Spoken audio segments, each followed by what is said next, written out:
years after a civil rights leader was murdered, the man accused of killing him still believed he was untouchable. Then a prosecutor reopened the case, and a widow who never stopped fighting finally saw another chance for justice.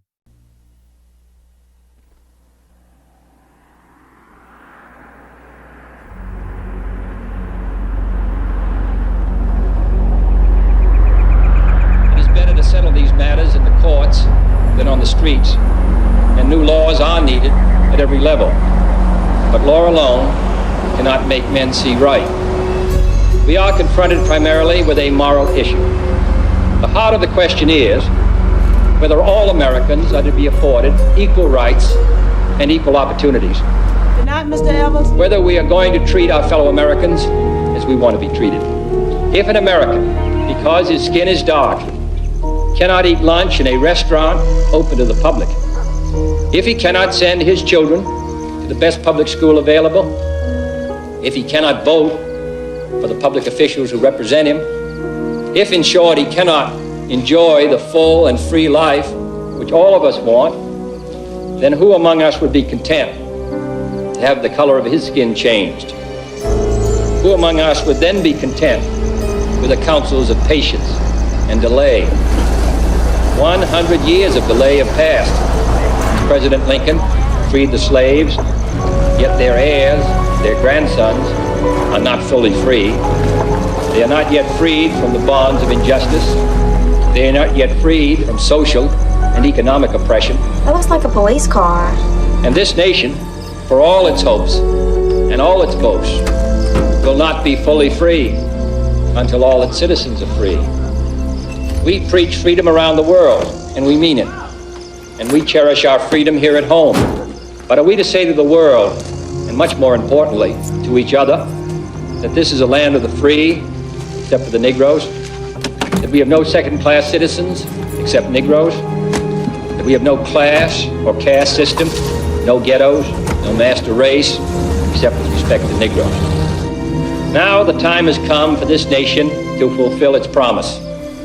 The events in Birmingham and elsewhere have so increased cries for equality that no city or state or legislative body can prudently choose to ignore them. The fires of frustration and discord are burning in every city, north and south, where legal remedies are not at hand. Redress is sought in the streets.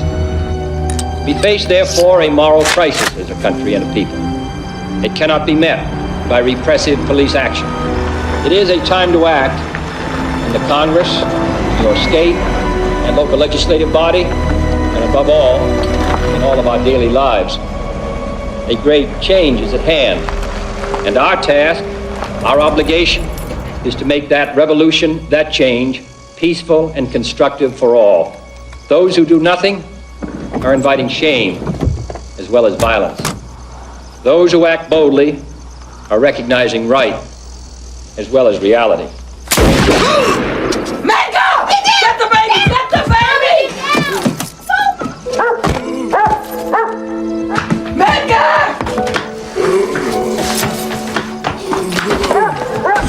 Medgar! Oh my God!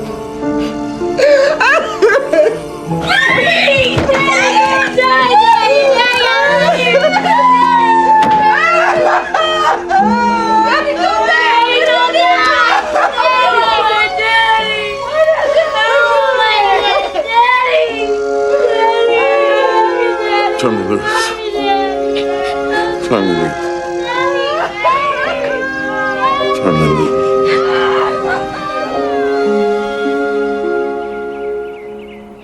Medgar Evers believed in his country.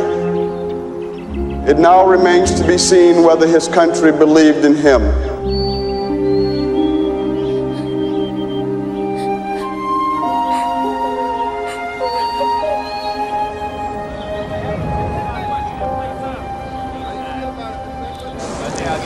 The Citizens Council's already raised thousands for your defense. Money's pouring in from all over the South. Ooh, nice. Like this. What do you think, boys? Hello, Mr. Beckwith. Glad to see you. Mighty glad to be here. And isn't it true that your husband was the first to attempt to integrate the University of Mississippi? Yes. And at the time of his death, he was involved in a lawsuit to integrate the public school system, wasn't he? Yes. Well, your husband must have had quite a few enemies, would you agree? Yes, he did. Your eldest boy, his name is Kenyatta, isn't it? Darrell Kenyatta Evers. Kenyatta's a Mau name, isn't it? Objection. Sustained. Now, isn't it true that over 100 people were arrested during the demonstration that your husband organized to boycott the department store downtown Jackson, known as Kennington's? Who's that?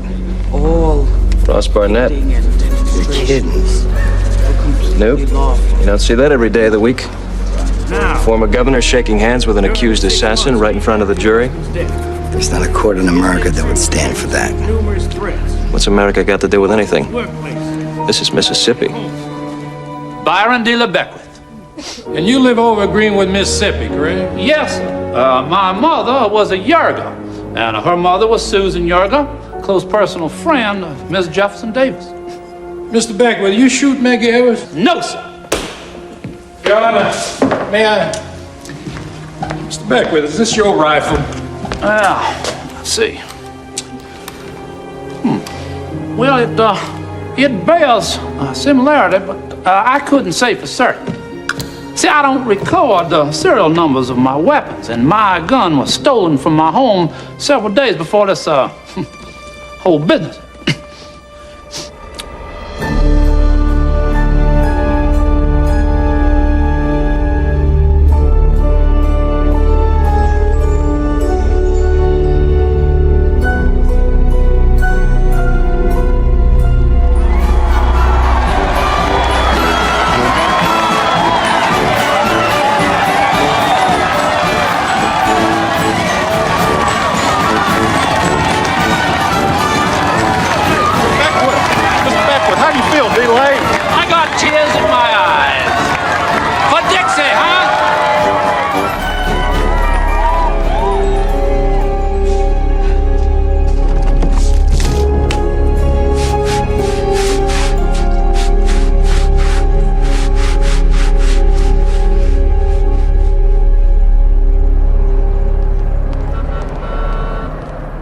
In summation, not only did the surveillance cameras provide us with a visual record of the crime being committed, but 4 independent eyewitnesses observed the defendant removing his mask upon exiting the convenience store. Now, short of you ladies and gentlemen of the jury attending the actual event, we don't feel the state could have a stronger case.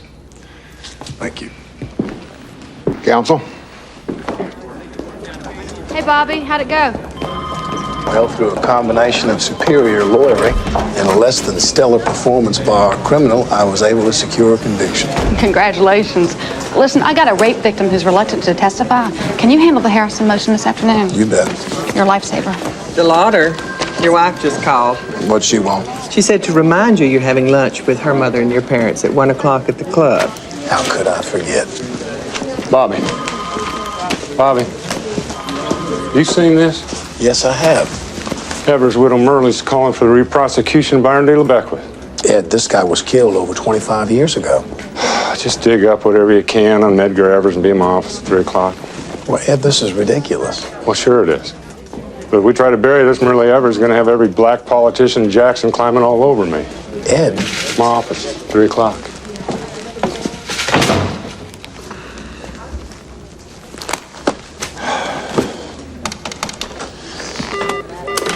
Yeah.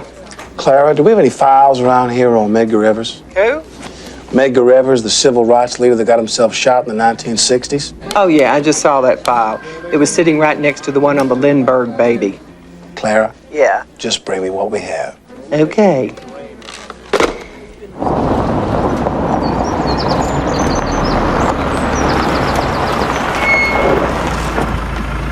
Good afternoon, sir.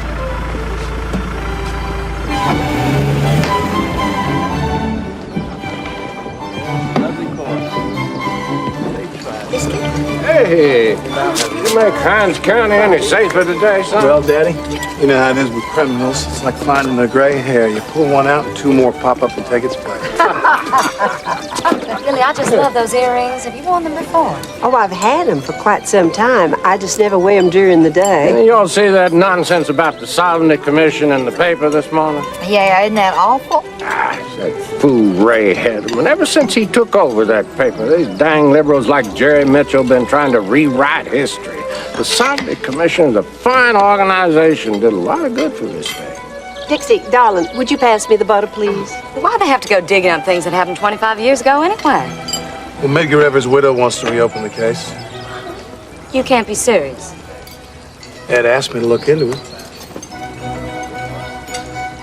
Well, you just tell him no thank you.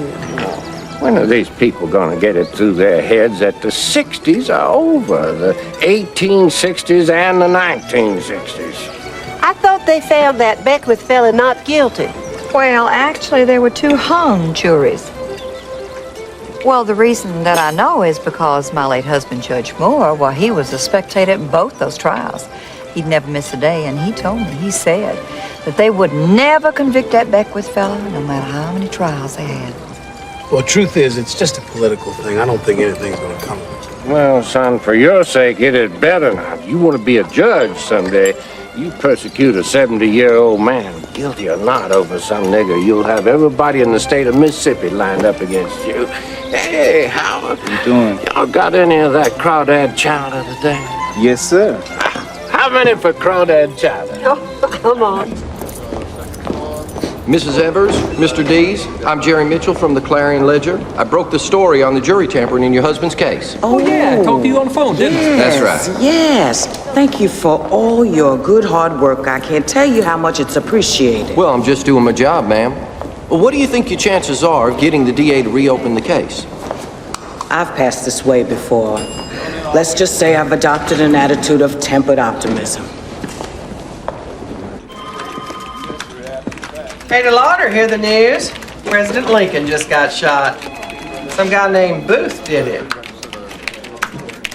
The Sovereignty Commission, a state agency, actively worked against the DA's office to ensure that that jury had enough Beckwith sympathizers on it to keep him out of jail. Now, if that's not ground for a new trial, I don't know what is. With all due respect, those old Sovereignty Commission files have been leaking out for years. All they did was run some background checks, which, while unethical, was not illegal. We can't prove jury tampering. Miss Evers, I'd like you to meet Bobby DeLaughter. How do you do? Pleasure. This is Mr. Morris Dees, the Southern Poverty Law Center. How you doing? I was just explaining to Mr. Dees, in order for us to pursue this, we're going to need more than an article in the newspaper. We're going to need some new evidence. In 1964, you had a mountain of evidence. All you boys got to do is retry Beckwith on the basis of that alone. You're going to get a sure conviction. Well, as you can see, the mountain has crumbled a bit. What's this? I'm afraid that's all that's left of the state's case against Myron D. Beckwith. Just a few pages of the old police report. Well, where's the gun? Where's a bullet? Where's the original trial transcript? Where are the files? Beats the hell out of me. Are you telling us it is lost? No, I'm telling you, we don't have it. Well, that's outrageous. Miss Evers, even if we did have the evidence, old and new, we'd still never get around the Sixth Amendment right to a speedy trial. And I'm sure Mr. Dees would agree that 25 years isn't exactly what you call speedy. May I see that? Ms. Evers, this is pretty strong stuff. I'd like to see it.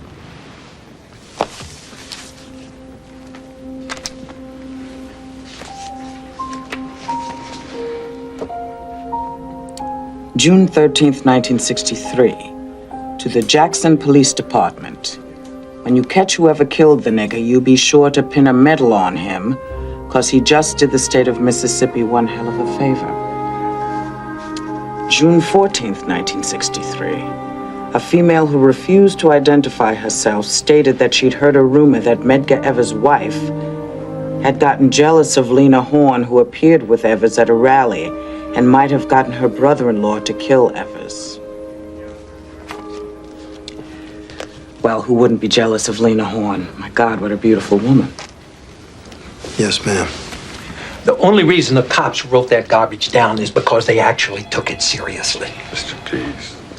you think for one moment that the police department in Washington, D.C. would have written it up if some nitwit had told them that Jackie Kennedy had a hand in JFK's death because her husband was running around with Marilyn Monroe? What's your point? My point, Mr. Peters, is that the murder of Medgar Evers was a race crime, a political crime, an assassination. And Byron D. LeBeckwith is free today thanks to a racist jury, a racist police department, and a racist DA's office.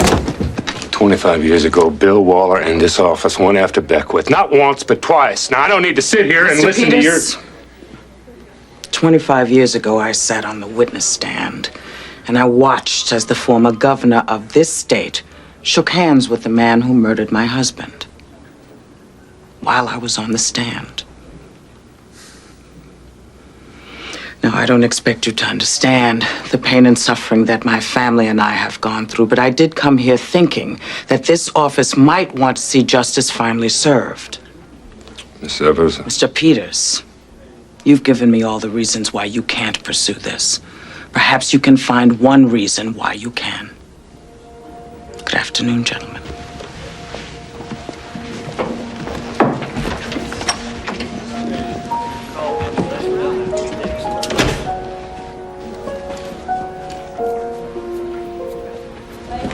Ms. Evers? Ms. Evers? Ed Peters is a good man, but as you can see, we simply don't have a case. Now, I know you've been living with this thing for a long while, but maybe it's just time you... Let it go?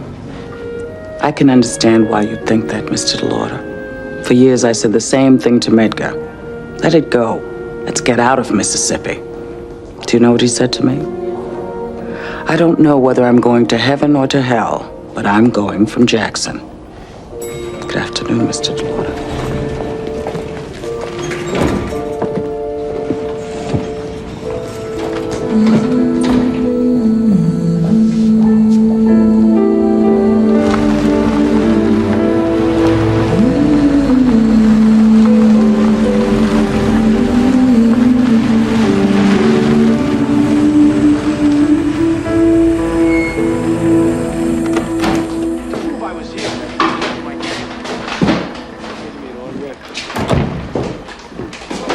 Hey, everybody, I'm home. Oh, we don't need that. Just sign over the tattoo where it says hot.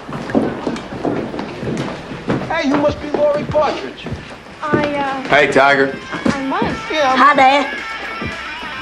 Are you sure you have enough distractions? I can go into your room and get your Game Boy for you. Dad. Hi, Daddy. Hey. Hi, Dad. Did you bring me a lollipop? Yes, I did, and I got one for Claire, too. Thanks, Daddy. How was school today, sweetie? Okay. Did Miss Collins like the bracelet you made for her? Uh-huh. Daddy, tell us a story. Okay. A real scary one. Claire, you want to hear a story, too? Okay, but not too scary. Okay, let's go into Mommy's and Daddy's room because we don't want to disturb Bert. You want something to eat? No, I got some at the office. Thanks for letting me know.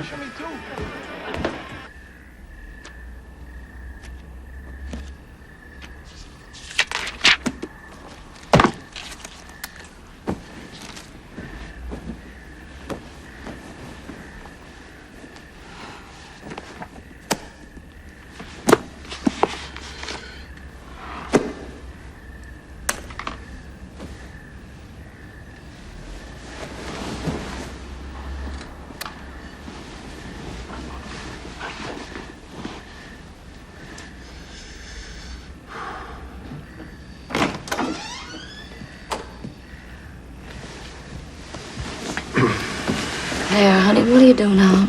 I can't sleep. Ghost is back. I'll go. The ghost is back. Where is he this time? In my bed. Oh, really? Well, we'll just have to see about that.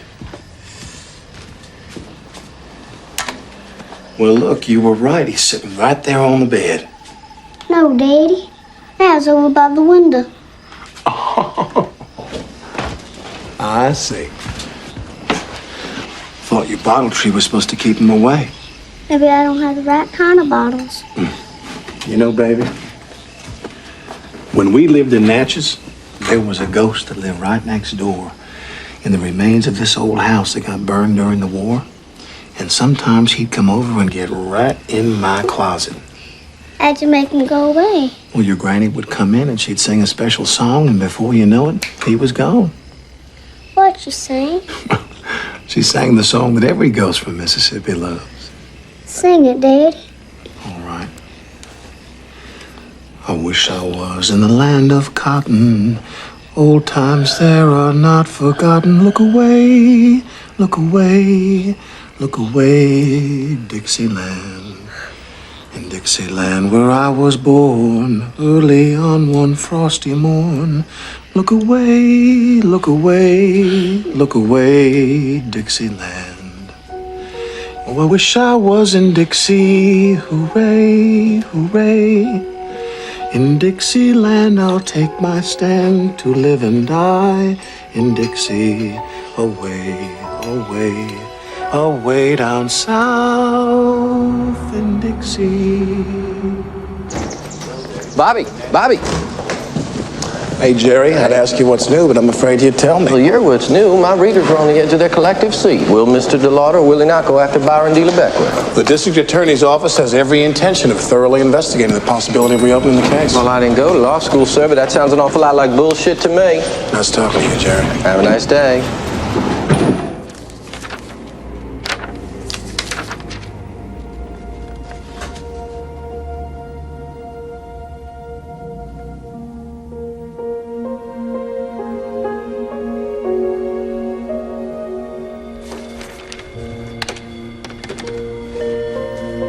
Yeah?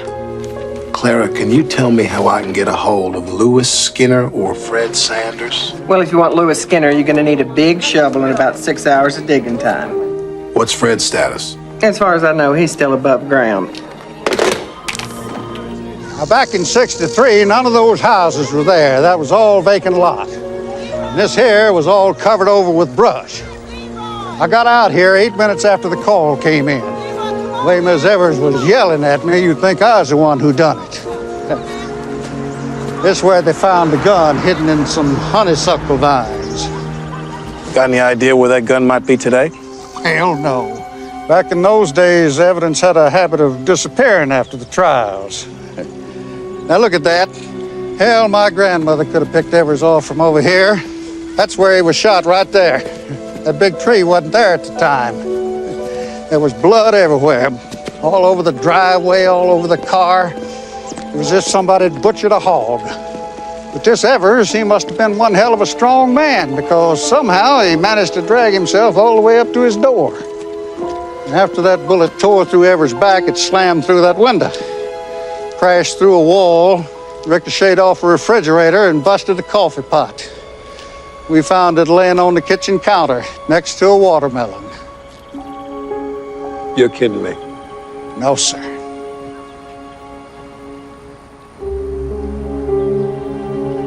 Did he have any kids? Well, if memory serves, I believe that there were 3 little ones there that night. What kind of man shoots another man in the back in front of his family? I love the land of my birth. I do not mean just America as a country, but Mississippi, the state in which I was born. So the deplorable things I speak of here today will be said to you in hopes of a future where such will not be the case in Mississippi. In the horrific deaths of Emmett Till, Reverend G.W. Lee, Lamar Smith, and a variety of other atrocities, no one has been convicted. And we feel those guilty of having committed these ungodly acts had the feeling of assurance that nothing ever would be done. For you see, ladies and gentlemen, white juries have yet to convict a white man in Mississippi guilty of a crime against a Negro.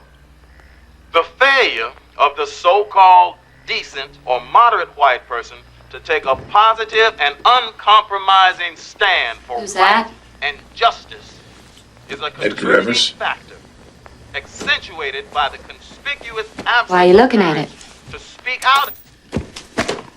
Oh, I just want to get an idea of who he was. Well, I'd like to get an idea of who you are. What's that supposed to mean? Bobby, I was more than willing to go down that road with you when you first got out of law school and did all that pro bono work. And I didn't complain when you went to work for that Jew lawyer who ran you ragged. Now, maybe I minded just a little when you turned down that wonderful offer from Morrison Bragg so you could be assistant DA at 1/4 the salary. But I'll be damned if I spent the last 10 years supporting your every career decision just so you could humiliate me. Dixie. You're gonna pursue this thing, aren't you? You're gonna pursue this thing and you're gonna humiliate me in front of my friends and my family and the entire state of Mississippi. Dixie, I'm just looking at a couple of tapes. Fine. Look at your tapes. That's all you'd better do.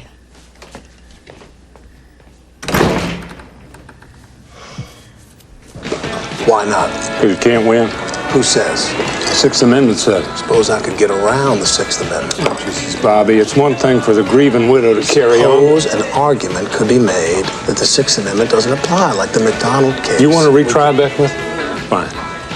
All you're going to have to do is dig up 26-year-old physical evidence, which probably is no longer in existence, and then you're not only going to have to identify, but you're going to have to locate the key witnesses who, even if you do find them, are probably dead or senile or both. Testimony could be read into the record from the trial transcript. If we could find a certified transcript. We haven't seen one of those in over 25 years. What if I found one? All right, let's say by some miracle you found one. You managed to get an indictment. Let's say by some even greater miracle, the Circuit Court, the State Supreme Court, and the U.S. Supreme Court didn't throw it out, and you actually got to trial. What if you lose? Oh, Ed, that's the whole always state, which is supposed to have changed so much over the past 25 years, is going to be looking at the worst damn public relations disaster since that little black kid, Emmett Till, bobbed up out of Tallahatchie.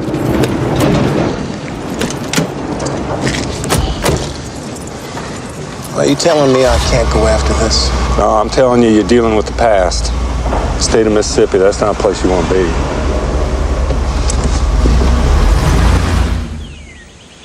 Well, hopefully Jerry Mitchell can keep this thing alive for us. Jerry Mitchell's fine, Mom, but what we need is national press. Daryl, CNN is not going to run a major story about how the DA of Hines County is refusing to re-prosecute a case that's a quarter of a century old. Stop annoying your grandmama. Rena, don't you know the greatest joy in your mother's life is being annoyed by her grandchildren? Next to being annoyed by you, Walter. I'll get it. I'm not here no matter who it is. Hello? Who? Just a minute, please. I want you to eat those beans now. It's long distance from Jackson. A man by the name of DeLaughter. You want me to take it? No, I'll take it. Eat those beans. I don't eat beans. You don't eat beans? Hello? Hello, Ms. Evers. I know you probably left here feeling pretty discouraged the other day, but I hope you understand that Mr. Peters was just being realistic. Oh, I understand perfectly. But I also wanted you to know, ma'am, that we are going to be keeping this case open. Ms. Evers? Tell me something, Mr. DeLaughter. Did it suddenly occur to Mr. Peters that he had better start making nice with the black community before November? Ms. Evers, He made it abundantly clear to me that in addition to having no evidence and no witnesses, he also had no interest. actually, Ms. Evers, looking into this wasn't so much Mr. Peters' idea as it was mine. Yours? Yes, ma'am. Mr. DeLaughter, Judge Russell Moore was perhaps the most racist judge in the history of the state of Mississippi. Why would his son-in-law be interested in this case? Well, Ms. Evers, I'm 37 years old, just like Medgar was, and I've got 3 kids like he did. I was 11 years old when your husband was killed, and I hardly remember him at all, but I went by your house the other day, and I could see him there, watering his lawn, working on his roof, playing with his children. No man has the right to take another man away from his children. I appreciate the call, Mr. DeLaughter. I'll keep in touch, Miss Evers.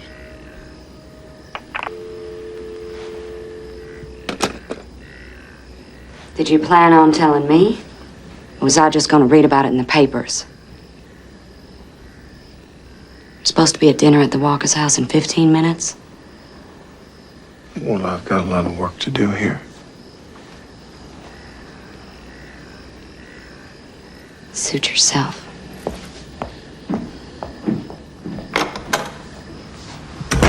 Nobody gives a good goddamn what Byron D. LeBeckwith did to some Medgar Evers 26 years ago. Hell, Larry Smith got shot down in his own damn driveway just last week, and it wasn't for no civil rights neither. It's for whatever spare change he had in his pocket. You know something, Crisco? I could have had any investigator I wanted on this case, and I asked for you. Am I meant to be flattered by that? We're supposed to be trying to nail Eddie Williams for splitting Wendell Washington's head open with a pickaxe. Or that guy Pearson for emptying his rifle into Donnie Brown's chest. That's right. That's why we're only going to be working on this case in our spare time.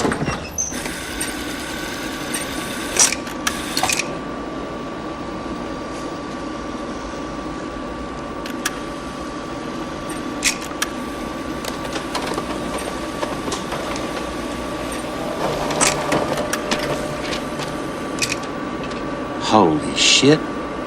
Will you look at this? You could buy a whole damn General Electric refrigerator for $185. Talk about your good old days.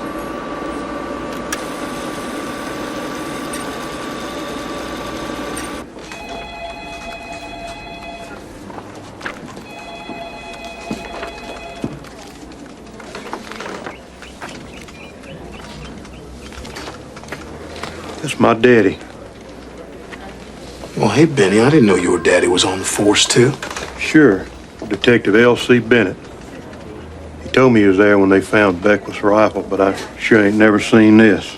John Goza is dead. Herbert Spate is dead. But B.L. Pittman is dead. Is anybody alive? This is pointless. Yeah. It's Jerry Mitchell. Uh-huh. Jerry! No, Jerry, I don't have the gun yet. I don't have anything yet. If I find the gun, you'll be the first to know.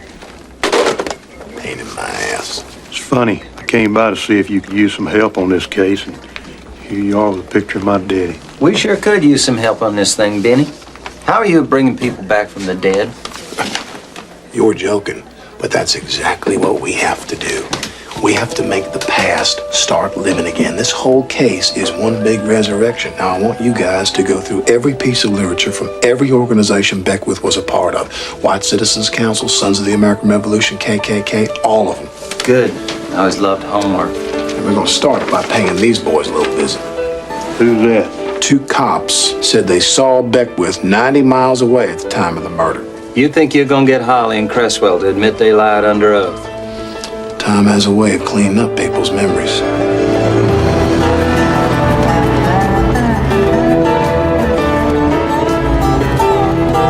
I love the Delta.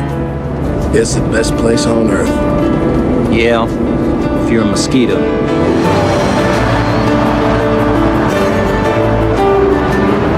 Take care. Thank you, Mr. Hunter.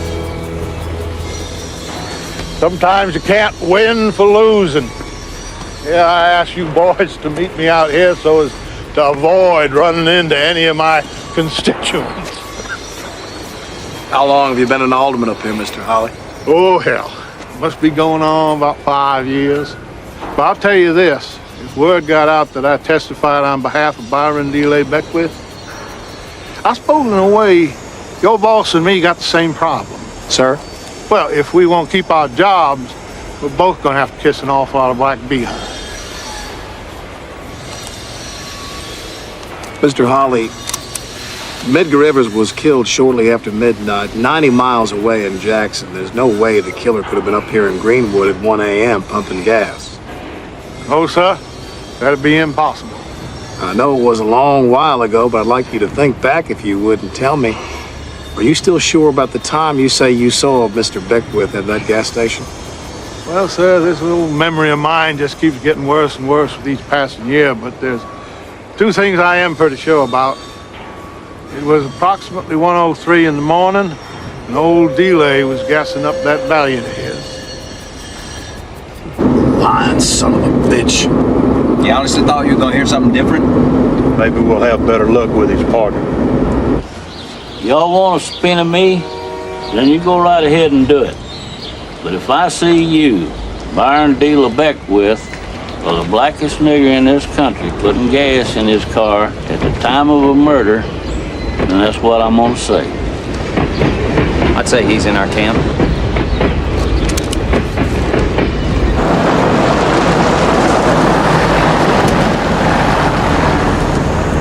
I wish I had better news for her today. Who's that? Ms. Evers. Fill it up for me, would you, buddy? I'll call her every Friday and let her know how the case is progressing. Got flash for you, Bobby. This case ain't progressing. Think about her keeping this thing alive all this time. Imagine a woman loving a man so much. Hell, I can't even get a woman to love me while I'm still alive. You know what I did after my last divorce? I took up golf. Man needs a hobby to occupy his mind. Otherwise, he starts doing crazy things, like drinking too much. Or chasing 26-year-old murder cases across the Mississippi Delta. Hello? Ms. Evers? Mr. DeLaughter. I told you I'd call you every Friday, and, well, it's Friday, Ms. Evers, so I'm calling. Mr. DeLaughter, this really isn't necessary. No, it's important to me you know we're doing what we can. I wish I had better news for you today, but the truth is we still haven't been able to locate the autopsy report. Most of the physical evidence is still missing.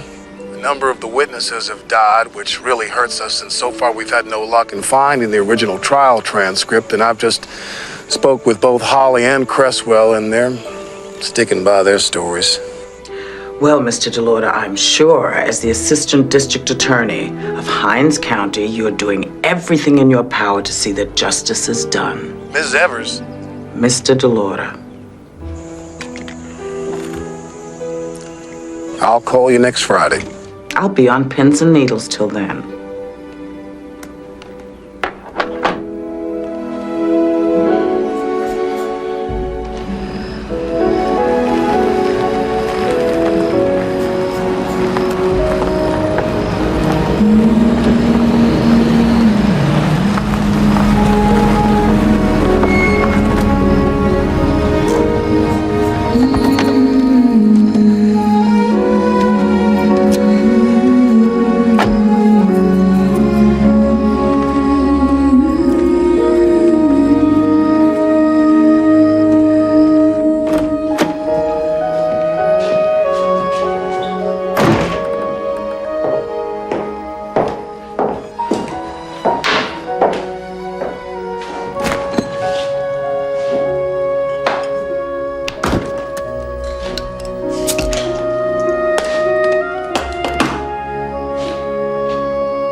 I waited for you to come home. I'm not taking the children with me. I just need to be on my own for a while.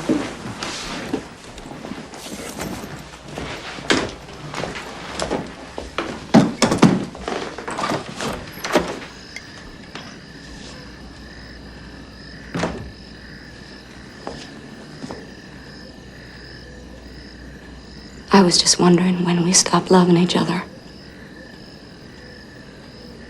I don't know.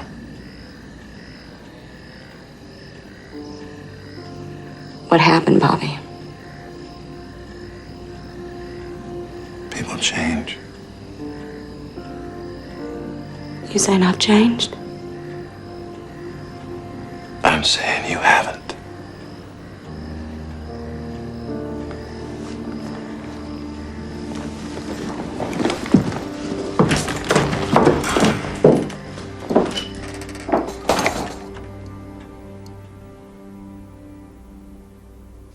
Beautiful area, Mr. Beckwith. Oh, it's heaven on earth. Of course, like everywhere else, we do get the occasional stray nigger moving in, but their houses always seem to burn down. Then again, you know how careless niggers are with their cigarettes. Real beauty, ain't it? You know, Where'd you get this? Ed Bryson over at Channel 3. They're running a piece on Beckwith this weekend. Tell me, Mr. Beckwith, do you think it's a crime for a white man to kill a black man? You know, God put the white man here to rule over all the dusky races. Now, it says so in the Bible. So you think there's a chance that you would ever be indicted again for the murder of Medgar Evers? Hell, why would I be indicted again? Do you know of any new evidence? No. Are you a Jew? I'm a Catholic. No, because I told you I won't talk to no Jew. See, because anybody who knows anything about these Jews and these niggers knows that it was these Jews that put the niggers up to all this foolishness, this CORE and SNCC and NAACP. But if you were indicted again? Well, I'm just gonna tend to my business, like I always have. I'm gonna look out for my God, my family, and the whole state of Christ Church. And that don't encompass anybody but white Christians. All these other races and colors and creeds and sissies, whatever, they are antichrist. See, many of them believe in human sacrifices and voodoo and such. Mr. Beckwith, according to your way of thinking, how could justice be done in the Medgar Evers murder case? Well, you first you got to find out who killed the nigger. And then what? Then you just do whatever the law says that you can do if you're big enough to do it. He's daring us to get him. That don't change the fact we still ain't got nothing. I know what you're gonna say. Did I kill Medgar Evers? Did you? I did not kill him. But he sure is dead. And he ain't coming back. What did you think when you heard Medgar Evers had been killed? I didn't shed a tear. No, sir.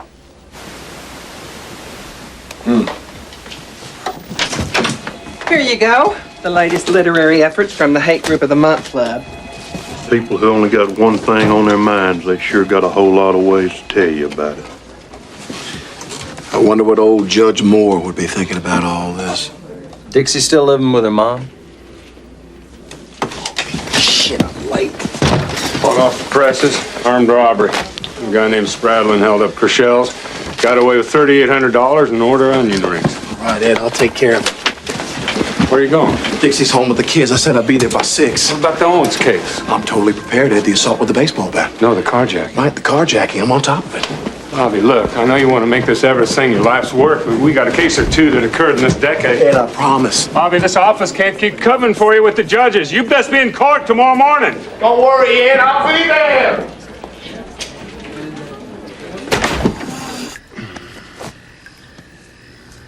Daddy, how come Grandpa Russell would be mad at you? What? Mommy said Grandpa Russell would be mad at you. Great. What else did Mommy say? She said that you're doing something that Grandpa won't like. Yeah, well, What are you doing?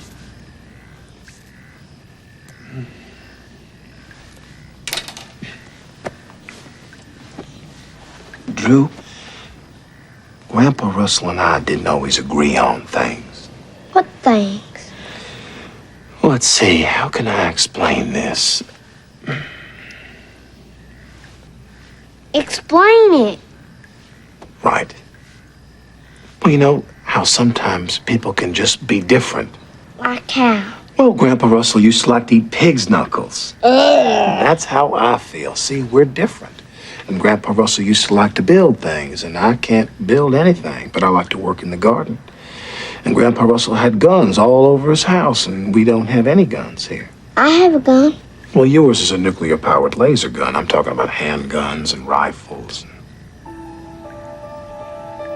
Holy shit. Claire, watch Drew. Holy shit.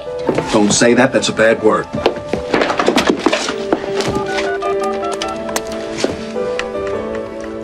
Benny? Hey, Bobby.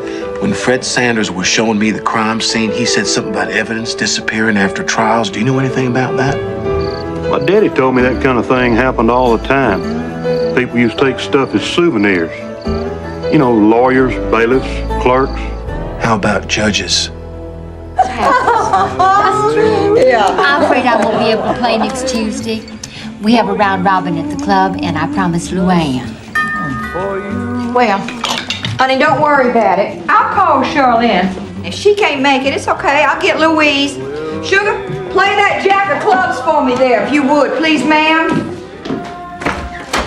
Hi, Mom. Bobby, what are you doing here? Dixie's not here, honey. Well, I thought you'd enjoy a little visit from your grandkids. Well, darling, it's my bridge night tonight. Drew, come here. Well, we can't stay but a minute. Bobby. Caroline, do you remember that rifle that Judge Moore used for holding open the door to his study? Have you seen that around anywhere, maybe? Ladies, y'all know Bobby. It's Marilyn and Jill and Leah. Hello, ladies. Hey, I don't want to keep you all from your bridge game. You go right ahead, and I'll be right back down. Now, what is he doing here, Caroline? He's looking for a gun.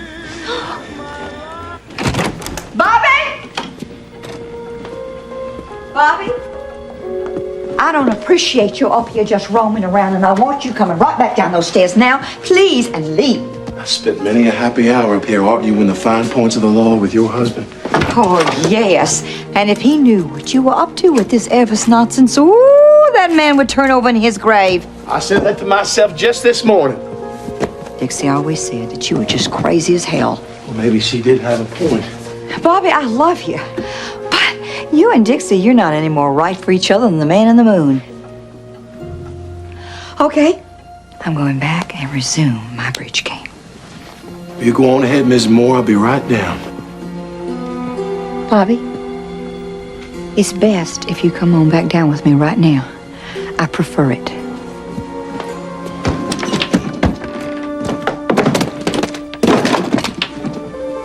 Watch that, Bobby. You be careful with that thing. It could be loaded. Could you hold on to that for me for a minute, please? What are you doing? I just want to check this serial number. Bobby, I love my grandchildren. A little bit higher, It's please. totally inappropriate for you to come just marching in here and you expect me to just let you... What? I love you, Caroline. You're full of shit. Go check the evidence locker. I just logged it in. Logged what in? The gun that killed Medgar Evers.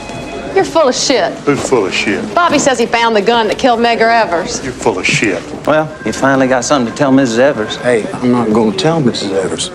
Bobby, for months you've been making those Friday calls just so you can get her to trust you. If you don't tell her and she finds out... That's just the point. I can't have her find out. This can't leave the office.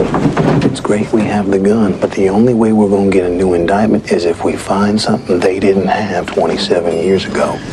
And the way I see it, that something's going to come from Beckwith. Beckwith? Yes, sir. Right now, he's sitting on his mountaintop shooting his mouth off to anyone who will listen. No telling what incriminating thing's liable to come out of that old man.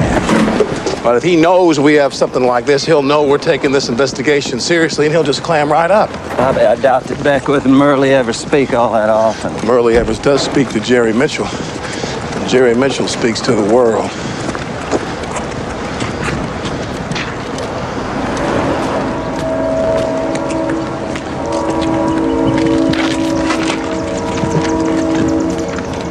You best stop wasting our taxpayers' money.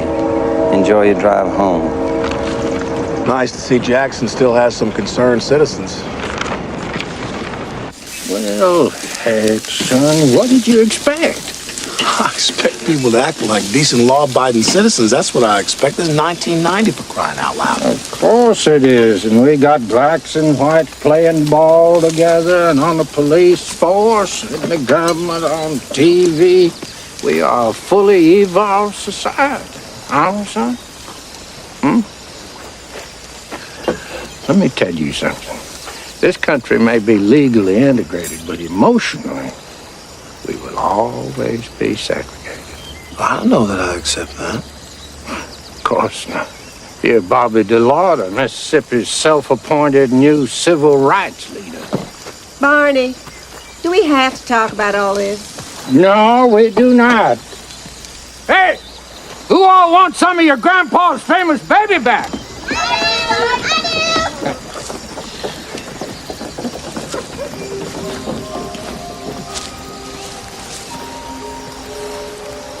Bobby, you're my son. I don't want to see you get hurt. In Jackson, Mississippi, in 1963, there lived a man who was great. He fought for freedom. Hello, Ms. Evers. It's Bobby DeLaughter. Nothing earth-shattering, no. We've located just about all of the witnesses who were still with us, but without the original trial transcript, it's been tough piecing the case together. Hey, Bobby? No, ma'am, that's about it. I understand. I wish I had something more to report. Hang up the phone. No, I understand. Well, hopefully I'll have something a little more exciting for you next Friday. Bobby. You too. Bobby, hang up. I'll call you next Friday, Ms. Evers. Thank you. Goodbye. What is going on? Would a confession by Mr. Beckwith himself qualify as exciting? What do you got? You know Jack Abels? The lawyer? He's representing a movie studio in a defamation of character suit brought by a couple of Klansmen. Didn't like the way they were portrayed in a certain motion picture. While he was doing his research, he came across that. Clandestine. It was written about 20 years ago about this Klan titan turned FBI informant named Delmar Dennis. On page 38, he talks about attending a Klan rally in August of 1965. Guess who was a motivational speaker at that particular rally? No. Oh, yeah. Beckwith? Our boy. Listen to this. And I quote, "Killing that nigger gave me no more inner discomfort than our wives endure when they give birth to our children." Sound like a confession to me. Let's run down this Delmar Dennis, fellas. I think we need to have a little chat with him.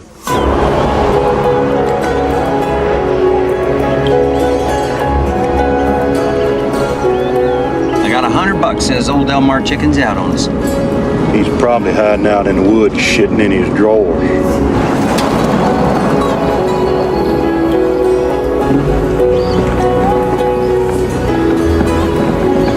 Where the hell is this place? This guy informed on the Klan. He could have made a deal with them to save his butt by delivering us. That's a happy thought.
When you Bobby DeLaughter?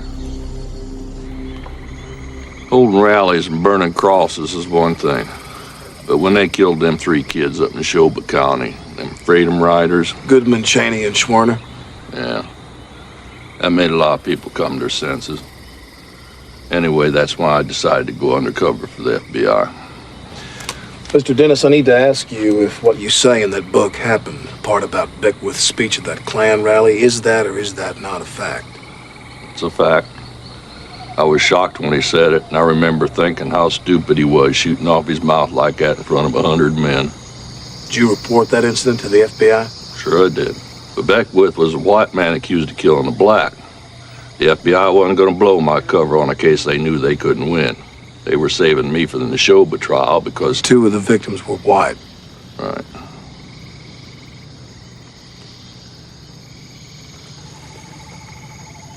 Mr. Dennis, if I can't build a case, I give you my word that we never had this conversation. But if I can, will you testify? Byron D. Beckwith is the craziest, most dangerous sumbitch I ever come across. He's so crazy even the Klan's afraid of him. He's an old man now. That old man is probably more dangerous today than he was 30 years ago. Mr. Dennis, we need your help. Can't make no promises.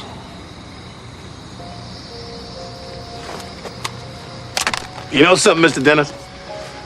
The 6 months I've been working this case, a lot of people have told me to give it up as a lost cause. It's 27 years old, let sleeping dogs lie. But you see, I'm having a hard time doing that because I don't see what difference it makes if a man was bushwhacked yesterday, today, or 27 damn years ago. Murder is murder. It's still my job to bring the son of a bitch who did it to justice, and it's still your job to help me. Oh, no. I did my job. I testified against the Klan. They shot out my windows, blew up my car. They hunted and harassed me for 25 years. Don't that get me even for the wrong I'd done? We never get even for the wrong we've done.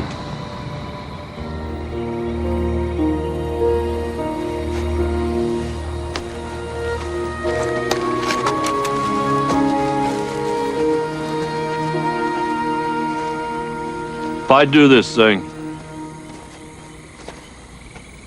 you gotta promise me protection.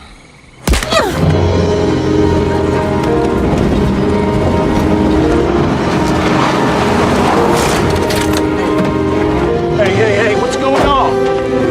Hey, stop that, stop that. Knock it on. Enough of that. What's going on here? Daddy called you a nigger lover. My daddy says you're all going after an innocent man for something that isn't even a crime. Well, that's enough fighting for today, son. You get on home. Go on home now. Let me take a look at you. My God, get in this house. What's gotten into you? Dr. Herndon, 5739. All this fight, all this name calling. Is this what you want, Bobby? To drag your children into all this? What would you have me do, Mama? Let a murderer go free? You know I'd never tell you your business. I'm just thinking about the children. I just don't understand why every decent person in this state isn't sickened by what happened here 27 years ago. Oh, Bobby, honey. You're not, are you, Mama? Not in front of the children. Why not? I was just a kid when Medgar Evers was killed, and I can still remember you and your friends sitting in the kitchen discussing it. And I recollect someone saying that nigger needed to be shot. I would never have said a hateful thing like that. But you didn't cry for him, did you, Mama? I can't say that I shed any tears over him, but that didn't mean... Had it been our beloved Governor Ross Barnett got himself shot in his driveway, you would have been bawling your eyes out. Medgar Evers left behind a young widow and 3 little kids. Why didn't you cry for him? I don't want to discuss this now. Why, Mama? Because he was trying to destroy our way of life. And he succeeded all too well. This whole state's going to hell in a handbasket on that kind of integration, and that's a fact. And if you think that they appreciate one damn thing we gave them, you're crazy. Well, hey, Tiger, how you feeling? Hi, Mar. Your son has one tough nose. So it's not broken? No. Doctor says he'll be tender for a couple days, then he'll be good as new. Well, thank you very much. I appreciate it. You're welcome. Thank you, Ma. Mr. DeLaughter, Yes? are you the one involved in this Medgar Evers thing? Yes, I am. I just want to tell you I think what you're trying to do is very important. Well, thank you very much.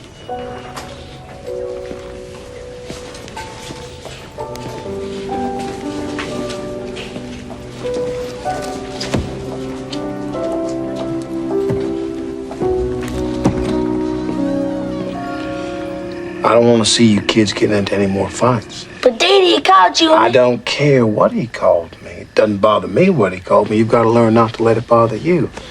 There's a whole lot of people around here who don't like what Daddy's doing right now. What are you doing, Daddy?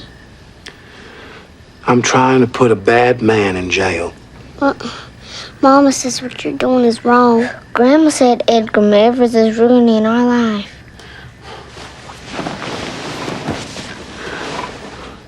Medgar Evers was a good guy who tried to help people. Did he try to beat the bad guys? Well, yes, he did. He fought so that black people could eat in the same restaurants and swim in the same pools and shop in the same stores and go to the same schools as white people. What's wrong with that? Nothing. But you guys are going to hear people say all kinds of bad things about what your daddy's doing right now. They're going to tease you, try to pick fights. But no matter what they do, I want you to walk away. What they say something really mean? They're only words, and they can't hurt you unless you let them. Is this about sticks and stones? That's exactly what this is about. Now, you all understand what I'm saying to you? Yes, sir. All right. All y'all get on to bed now. Good night.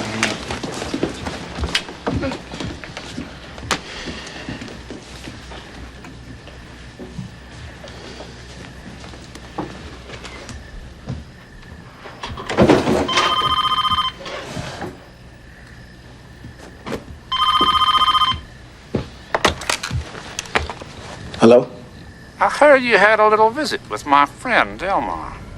Mr. Beckwith? Next time you see old Delmar, you tell him for me. There are a lot of dark, windy roads between the backwoods of Louisiana and our courtroom in Jackson, Mississippi. A man could get lost.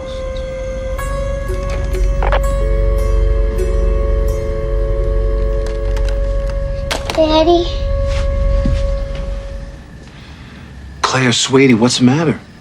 The ghost's in my room again. Oh, well, let's see what we can do. Where is he this time, baby? Sitting right there. Oh, right.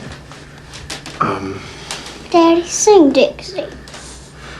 Okay, hop into bed, sweetie.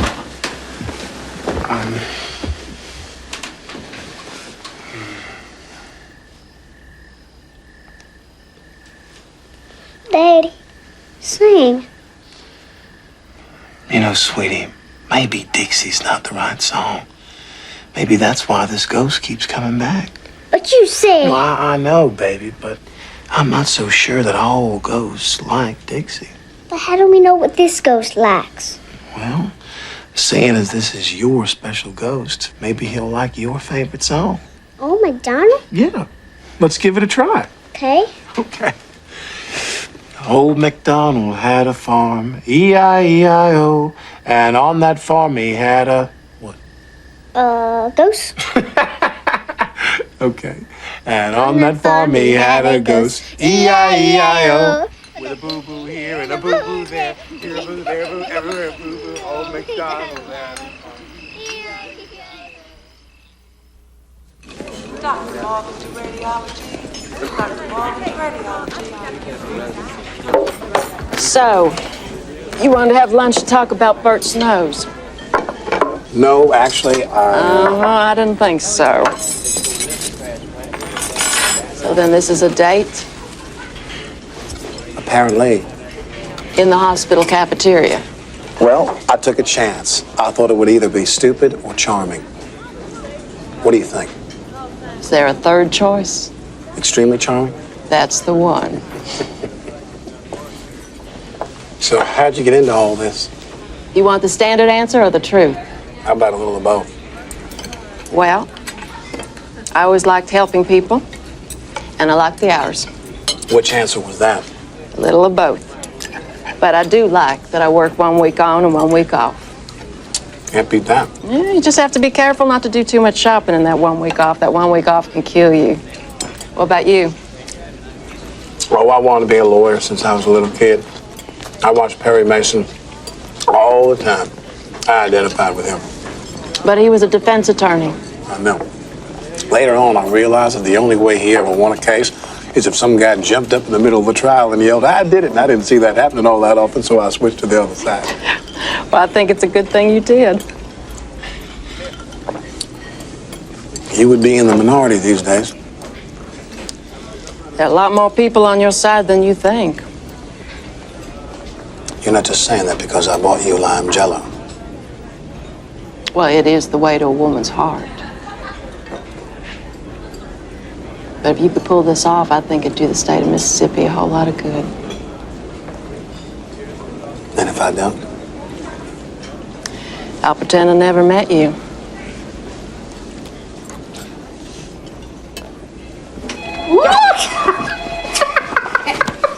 I see this. I have renewed faith in the institution of marriage. I just can't get enough of my little hunk of burning love. Not now, Clara May. Claire Mayfield. It's Jerry Mitchell. I'll take it.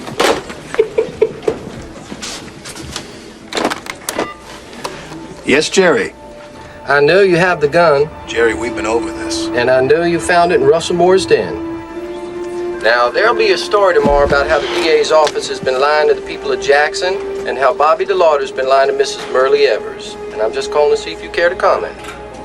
You've explained why you lied to the press. You still have not explained why you lied to me. Ms. Evers, I told you Jerry Mitchell is a loose cannon, and I thought this case was so delicate I didn't want to take any chances. Mr. DeLaughter, I'm the last person on earth who would jeopardize this investigation, and you know that. There's something you're not telling me. Ms. Evers, I swear to God, there is no cover-up. So you fully intend to seek an indictment and a new trial? Well, that's what we've been working toward, isn't it? I thought so, Mr. DeLaughter. I thought so.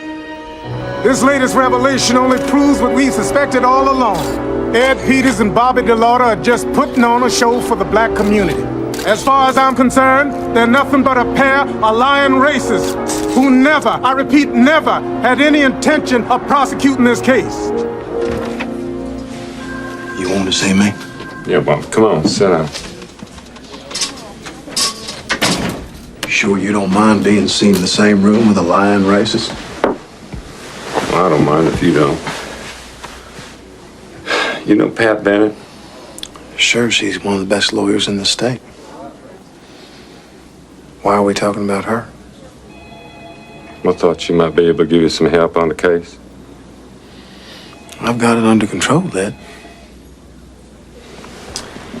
You have your share of the 93 capital murder cases we have waiting for trial under control? What new excuse would you suggest I give to the families of the victims as to why the people that murdered their loved ones have yet to see the inside of a courtroom? Ed, I'm just curious. The fact that Pat Bennett is black wouldn't have anything to do with this, would it? I'm not going to dignify that. Whatever you may think, this is not the Bobby DeLaughter case. This is a case against the peace and dignity in Mississippi. Monday morning, I'm making a change.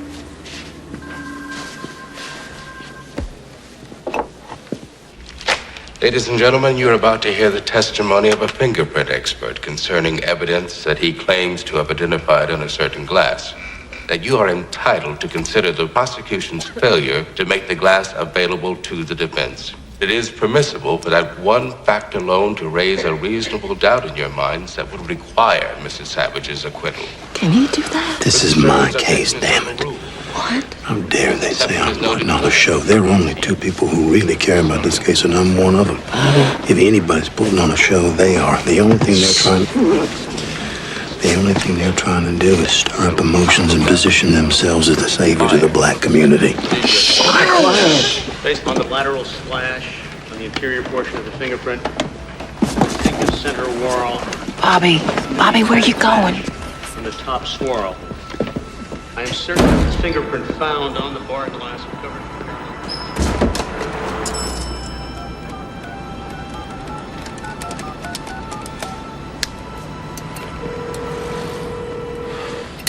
Hello? Ms. Evers, this is Bobby DeLaughter. I hope I didn't disturb you. No. This won't take but a minute, ma'am. Ms. Evers, when I started off, I had nothing more than a couple of pages and an old police report. And I've spent the better part of a year bumping up against dead witnesses and tracking down live ones. My car's been vandalized, my son's been in a fight, and I've been called every ugly thing there is by every racist in the state of Mississippi. And now, just when there's a possibility for a new indictment, I've got to fight off all the black politicians as well. Now, I am truly sorry that I lied to you about the gun, but ma'am, I have made a commitment to this case, and I will be goddamned, pardon me, if I give it up now to some special prosecutor. I don't care if he's black, green, orange, or navy blue. I have made a commitment to this case, and now I'm asking you to make a commitment to me. And if you do, I promise you I will ride this thing all the way to the finish line or collapse heading in that direction. Thank you for your call, Mr. DeLaughter.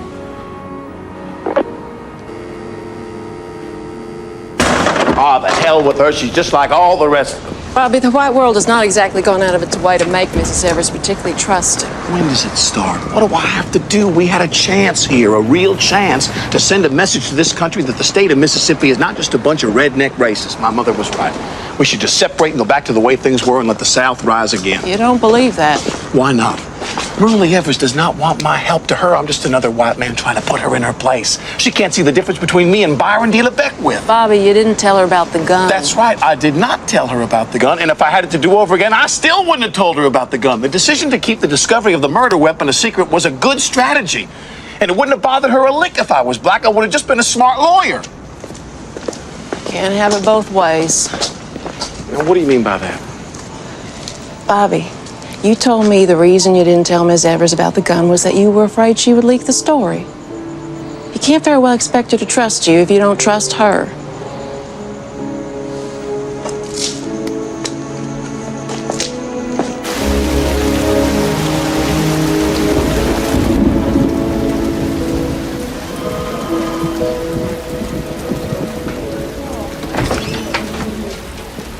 I want you to meet with Pat Bennett this afternoon, bring her up to speed. Fine. It's for the best, Bobby.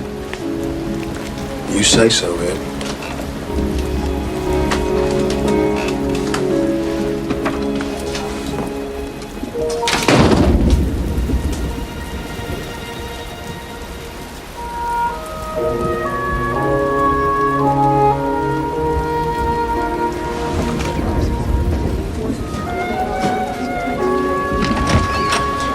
I'm going out for a while. You want something? Yeah, I'd like a Mercedes convertible, but I'd settle for a Dr. Pepper.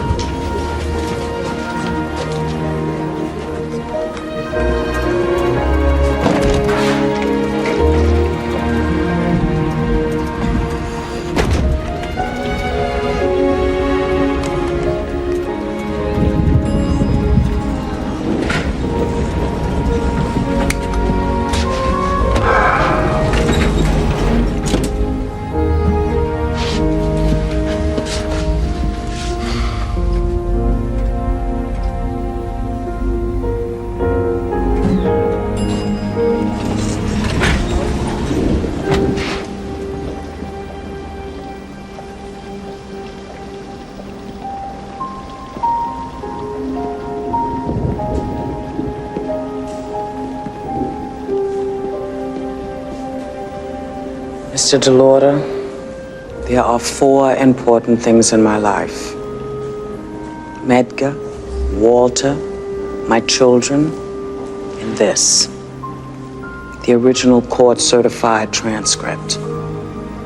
I've kept this for 27 years, through 3 district attorneys.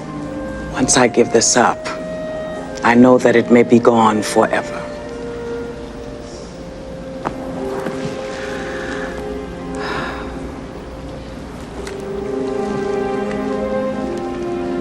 I don't believe you'll find any more opposition to your continuing to handle this case. Thank you, ma'am. It's truly appreciated. Let's get the son of a bitch. My pleasure. The decision by the District Attorney's Office of Hinds County to reopen the 27-year-old murder case of Byron de la Beckwith continues to cause controversy. Citizens of Jackson and other parts of the state are concerned that taxpayers' money is being used to dig up the past. Today, the grand jury handed down an indictment of Byron de la Beckwith in the murder of civil rights leader Medgar Evers. Extradition in the Beckwith case is seen as a potential stumbling block for the district attorney's office. I plan to fight repossession, extradition, tooth, nail, and claw. In an attempt to replace a lost autopsy report, the District Attorney's Office of Hinds County today received permission by the Evers family to exhume the body of slain civil rights leader Medgar Evers. The body, buried in Arlington National Cemetery in 1963, was found in remarkably near-perfect condition. Coroner Dr. Michael Bobby. After 18 months, extradition was finally granted in the case of Byron de la Beckwith, the man accused of slaying civil rights leader Medgar Evers. Beckwith will face murder charges 30 years after the initial 2 trials for the same offense ended in hung juries. Thank you, son. I first received the call at 9:42 p.m. on the night of June 12, 1963. My partner and I responded and proceeded to the crime scene located at 2332 Guyan Street. Okay, that's pretty good, Benny, but just because you're reading the part of one of the dead witnesses doesn't mean you have to act like you're actually dead. I'm doing my best, Bobby. I know you are, Benny. Medgar Evers' autopsy report just came in. You're not going to believe this. He's still dead. Thank you, Clara. I just got off the phone with Charles Evers. He says he's not coming to the trial. Did he say why? He wouldn't say. Get me the address of his radio station. Look at this. They found a bullet fragment still in the body. It's consistent with the 30-06 Enfield. DeLaughter. You're gonna be sorry, DeLaughter. What happened to that nigger gonna happen to you. Another one? The closer we get to trial, the more nut jobs are gonna crawl out of the woodwork. Have you got a gun? Here, take this. No, wait, take this. No. Take this.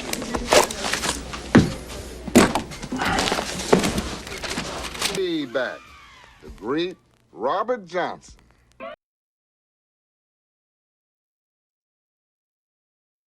Mr. Evers? I woke up this morning. Hi, I'm Bobby DeLaughter. Please sit down. Walking to work. Up this morning. Being around her promises. Robert Johnson. King of the Delta Blues. Thank you. You're welcome. May your soul rise up to heaven, for the devil knows you did.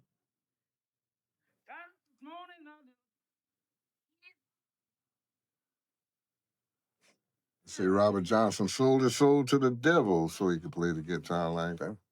What do you think? All I know is the devil wanted my soul, cost him a lot more than some guitar lessons. Hey, you know, Mr. DeLaughter, I believe after this trial's over, Mississippi come through this time. You see, that's why I came here to talk with you, Mr. Evers. I'm wondering if you would change your mind and agree to come to the trial. Your presence there would mean a great deal. Let me tell you something, Mr. DeLaughter. Medgar was my baby brother. And there ain't nothing I wouldn't do for him. When we was little kids, we used to sleep in the same bed. And on cold nights, I climbed in first just so as I could warm up the sheets for him. I didn't go to the first two trials. Myrlie, a lot of criticized me for that. But I'll tell you, I won't go no third trial neither. And for the exact same reason. I know that if I ever got in the same room with Byron Beckwith, as God is my witness, I'd wrap my hands around that chicken neck of his and I'd snap it clean in half, and nobody would stop me. I wouldn't blame you. You know, nobody hardly even remembers Medgar anymore. Whites or blacks. And that's a goddamn shame. Because whatever rights the black man has around here now, he's got it because of something called the civil rights movement. And for a long time here in the state of Mississippi, back before the television, newspapers, back before the fancy speeches, my brother Medgar was the civil rights movement.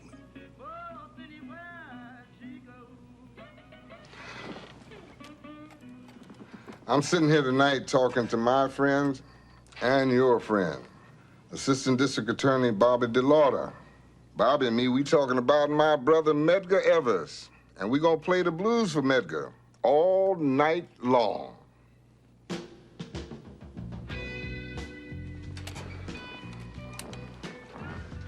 Bobby DeLaughter, you and my sister-in-law, you get justice for my brother. Mr. Evers.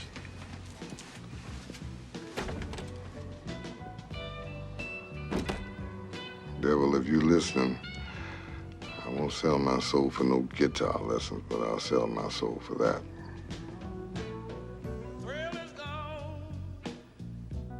Are you surprised the bail was granted so quickly? Mr. Beckwith was being held as a political prisoner. He's not been found guilty of anything, so why then should he be kept in jail? Mr. Scott, you're an officer of an organization called the Nationalist Movement. Isn't that correct, sir? Is that where the money came from to secure Mr. Beckwith's bond? Let me just say that Mr. Beckwith has a lot of friends here. He'll do whatever it takes. Suppose he doesn't show up for the trial. Suppose he leaves the country. If he runs, we'll find him. And how long will that take? Another 5 years, another 10? I've already devoted a lifetime to this. That ought to be enough. Yes, ma'am, it sure ought to be.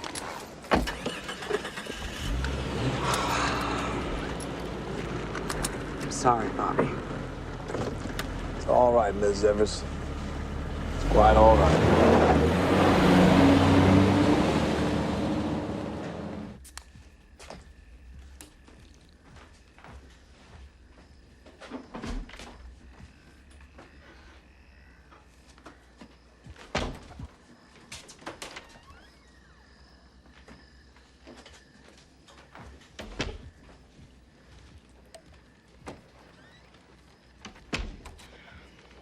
How's Jared doing? Fine. He and Bert seem like they've been brothers all their lives. They all sleeping? Mm-hmm. And that's what you should be doing. I just want the opening statement to be great. Well, it was great when you read it to me 3 nights ago. It was great last night, and unless you snuck in something about Beckwith deserving the Nobel Peace Prize, I'm sure it'll be great tomorrow morning. You see, that's why I look to you. Eliminate Nobel Peace Prize reference. That's good. Hello? Mr. DeLaughter, I left a little gift for you in appreciation for everything you're doing to ruin civilized society. What the hell is this? It's scheduled to go off at 10 p.m. You have a nice night.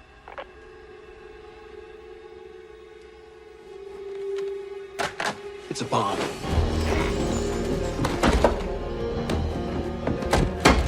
Why, everybody, get up. Get up now. Let's go. Everybody, it's nothing at all. Right outside that door. Let's go. Just a little drill is all. Just a little drill. Head for the front door. Open the door first. Head out right in the street.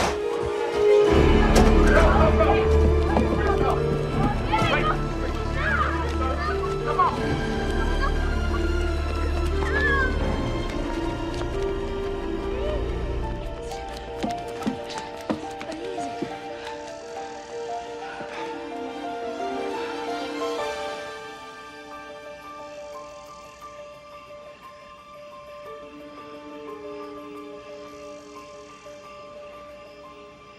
Is this still the drill?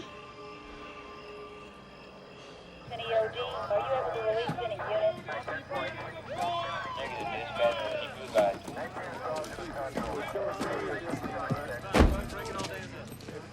Where are we going, Dad? I told you we're going to the Holiday Inn. Is that where we're going, Daddy? The Holiday Inn? That's right, Drew. Mr. DeLaughter, we haven't found anything, but just be on the safe side. We're gonna go through it one more time. I appreciate that.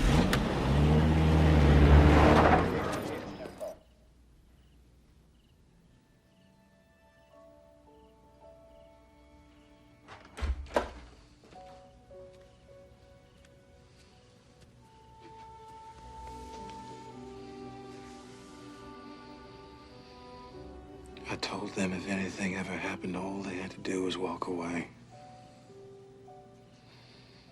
How are they supposed to walk away from a bomb?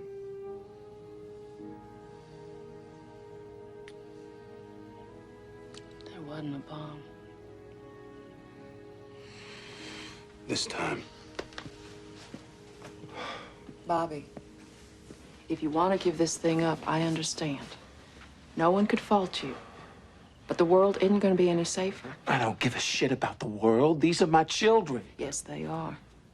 And someday they're going to be able to tell their children that it was their daddy who put away the man who killed Medgar Evers. Oh, Medgar Evers was a fool, and my daddy was right. Doesn't matter how many civil rights laws you pass, you're never going to legislate how people think. Bobby, there are always going to be a few misguided people. I'm not talking about a few people. I'm talking about everybody. I'm talking about us. Do we have one single black friend? No. We don't have dinner with black people. We don't have black people over to our house. We don't even sit with black people in church. You think that this one trial is going to magically change all of this? No, I don't. It's a step. That's all anyone can do is just take a step. Why? Why do I have to take that step so that some sick son of a bitch can murder my wife and my children? Excuse me if I'm not interested in taking that step. Where are you going? For a drive.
Was that your funeral? It was pretty smart, wasn't it?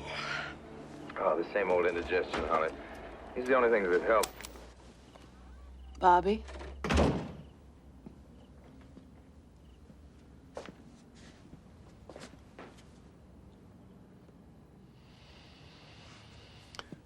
I don't know if I'm going to heaven or hell, but I'm going from Jackson. We're on record in the matter of the state of Mississippi versus Byron DeLaughter. Is the prosecution prepared with its opening statement? We are, Your Honor.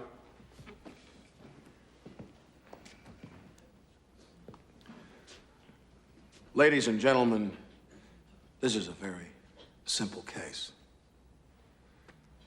It's about a man whose life was snuffed out on June the 12th of 1963 by a bullet that tore through his body. A bullet aimed out of prejudice, propelled by hatred, and fired by a back-shooting coward from ambush at night. The evidence will overwhelmingly show that Byron DeLaughter, a self-proclaimed rabid racist on a lifelong mission to purge society of anyone and anything that stood for integration, is the man that fired that bullet. The evidence is going to show how, when he thought he'd beaten the system, he bragged about what he'd done. Bragged about getting away with murder. The evidence will undeniably show that the person who pulled the trigger and ended the life of Medgar Evers is this defendant, Byron DeLaughter.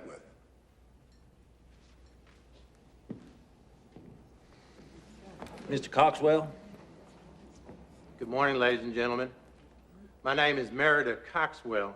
This is James Kitchens, and we are representing Mr. Beckwith. Mr. DeLaughter started his opening statement by saying that this was a very simple case. I agree with him. For what Mr. DeLaughter is going to rely on is for you to convict Mr. Beckwith simply because of his opinions. That's because Mr. DeLaughter knows that the state cannot prove to you beyond a reasonable doubt that the defendant committed the crime. By the time this trial is over, you will have seen it was physically impossible for Mr. Byron DeLaughter to have killed Medgar Evers. Mr. Beckwith is not guilty. That's what the proof will show. Thank you. State may call its first witness. The state calls Myrlie Evers.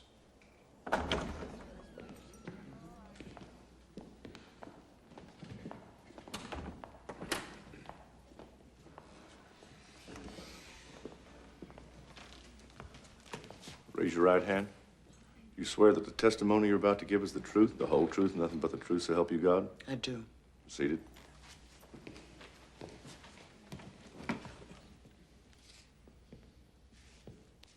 Could you tell us your name, please? My name is Myrlie Evers. Going back to 1963, were you married at that time? Yes, I was.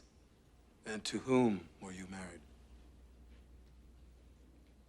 Medgar Wiley Evers.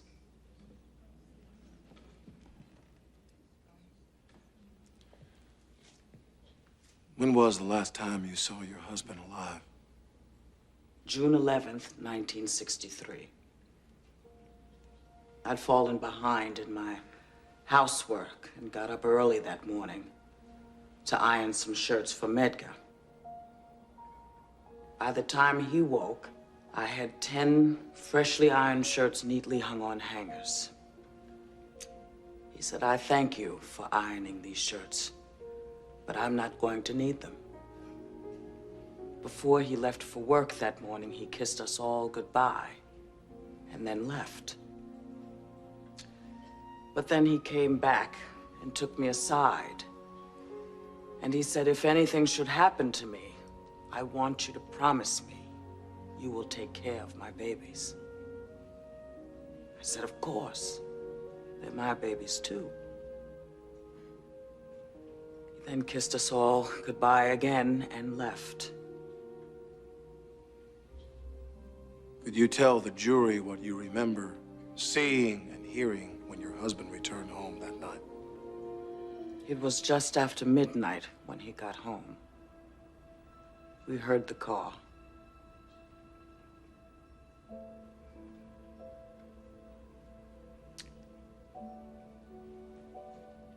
And then there was this horrible blast. The children fell to the floor as their father had taught them. I bolted to the front door. Medgar was lying in the carport. Still had his keys in his hand. Blood everywhere. Children came out shortly after I did, and they were screaming, "Daddy, Daddy, get up. Daddy, please get up." But I knew he would never get up again.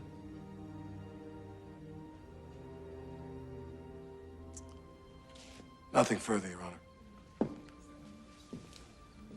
Mr. McIntyre, have you ever owned a 1917 Enfield 30-06 rifle? Yes, I have. Did you own that rifle in 1963? No. Sometime, I believe in 1960, I traded it to Mr. Beckwith. Mr. McIntyre, I want to show you this firearm and ask if you would read the serial number on the barrel, please. 1052682. Thank you. Now, going back to Exhibit 35, would you read the serial number on the invoice of the gun that you had purchased and later traded to Mr. Beckwith? 1052682. Ms. Holder, were you at Joe's Drive-In on the night of June 11th, 1963? Yes, sir. I wasn't working that night, but I was there hanging out with my friends. Would you tell the jury whether or not there came a time when your attention was directed towards any particular automobile? Well, yes, sir. Being a car hop, you notice cars. And this one had a long antennae on the side of it. We thought at first it was a patrol car. It was white and it had a lot of mud on it. It was a Plymouth Valiant. Mr. Hargrove, were you employed by the Jackson Police Department in June of 1963? Yes, I was. In charge of the Identification Division for 42 years. And Mr. Hargrove, did you reach a conclusion as to whose fingerprint was on the telescopic side of the gun recovered in your presence on June the 12th of 1963? Yes, sir, I did. With 14 points of identification, there's more than enough to identify the fingerprint of Mr. Byron D. Beckwith. After 4 days of testimony in the trial of white supremacist Byron D. Beckwith, the prosecution thus far has presented essentially the same case as was offered up in the two original trials. However, this time there are two significant differences. First, the makeup of the jury. In 1964, Beckwith faced two all-male, all-white juries. Today, he faces a jury made up of 8 blacks and 4 whites. And tomorrow, the prosecution is expected to introduce 3 new witnesses who did not testify in the first 2 trials. The nature of their testimony will presumably... State your name for the record, please. Delmar Dennis. Mr. Dennis, in March of 1964, were you an active member of an organization known as the White Knights of the Ku Klux Klan? I was. And in September of that same year, did you become a paid informant for the FBI? I did. Now, in your capacity as informant, did you ever encounter the defendant, Byron D. Beckwith? I did. What were the circumstances of that encounter? On August 8, 1965, I met Mr. Beckwith at a Klan meeting in Byron, Mississippi. He was a featured speaker that night. Now, during that talk, would you tell the jury what, if anything, the defendant said concerning the murder or shooting death of Medgar Evers? He said killing that nigger gave me no more inner discomfort than our wives endure when they give birth to our children. We got to get in there and kill those enemies, including the president, from the top down. Did he say anything else? Yes, sir. He said you're going to get away with it like I did. Thank you, Mr. Dennis. Your witness. Mr. Dennis, you have seen some FBI reports about your activities as a paid informant, haven't you? Mr. DeLaughter's office furnished me with copies. In fact, there are pages and pages of dialogue that you reported to the FBI of things that various people said over lunch, over dinner, riding in cars, meetings. Isn't that right? Yes. Yet nowhere in all those reports does the quotation that you attributed to Mr. Beckwith appear, does it? Maybe the pages got lost over the years. And maybe they never existed. Objection. Sustained. Dog ate my homework. Mr. Dennis, did Byron Dealer Beckwith ever specifically say that he killed Medgar Evers? He never said, I killed Medgar Evers. That's true. No But further it was questions, clear Your to Honor. everyone there that's what he meant. Your Honor, we ask that the witness's unsolicited opinion be stricken from the record and that the jury be instructed to disregard it. The jury will disregard Mr. Dennis's last statement. Well, I was standing out in the yard, and he said something to me about having been tried twice in Mississippi for killing that nigger. And what did he say about that? He said, I had a job to do, and I did it. Thank you, Mr. Prince. Nothing further? Mr. Prince, back in 1986, when Mr. Beckwith allegedly made the statement to you, of course, you went straight to the authorities, didn't you? No. Well, you must have told some of your buddies about it. No. You didn't tell anybody you were renting a house from a man who admitted to you that he'd killed somebody? I didn't at that time. No. Mr. and Mrs. Beckwith had you thrown out of the house you were renting from them because you had a drinking problem. Isn't that true? I had a drinking problem, but that's not why they threw me out of the You don't house. particularly like Mr. Beckwith for throwing you out, do you? Ms. Morgan, when you were living in Greenwood, Mississippi in the early 1970s, did you and your husband give the defendant a ride up to Parchment Prison? Yes, sir. Me and my husband, Lloyd, was going to see Lloyd's brother, Jimmy Dale Morgan, and Mr. Beckwith was going to see some friend of his whose name he wouldn't tell us. During that time, did the defendant make any statements concerning the murder of Medgar Evers? Yes, sir. He said that he had killed Medgar Evers, a nigger, and he said we better not say anything about us driving him up to Parchman because he wasn't scared to kill again. Thank you, Mrs. Morgan. Mrs. Morgan, you have had some very traumatic things happen to you in your life, haven't you? Most definitely. Your estranged husband, Lloyd Morgan, was very abusive to you. Is that correct? Objection, irrelevant. Where are you going with this, Mr. Kitchens? Your Honor, if you'll allow me, this line of questioning speaks directly to this witness's credibility. Overruled.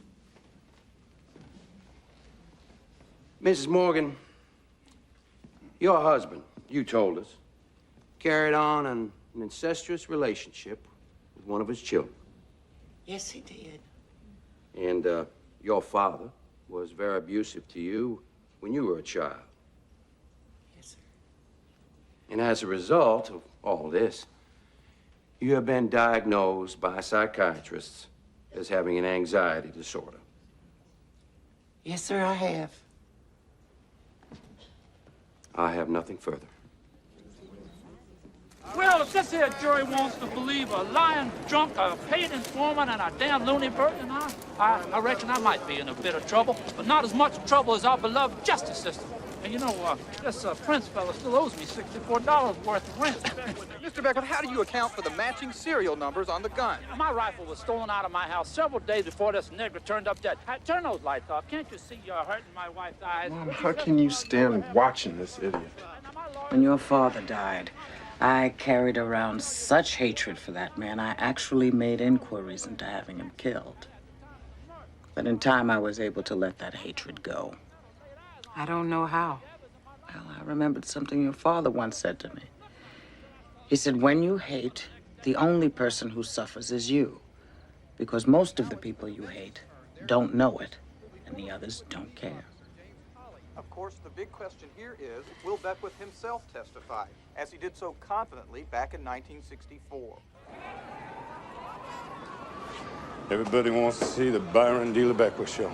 Well, if they decide putting him on is too risky. You kidding? He's the only one to get up and tell that cock and bull story about his gun being stolen 2 days before the murder. Besides, this is Byron D. Beckwith we're talking about. Coming down from his mountaintop by God Almighty to give us the word according to delay. He'll testify. I'll see you upstairs.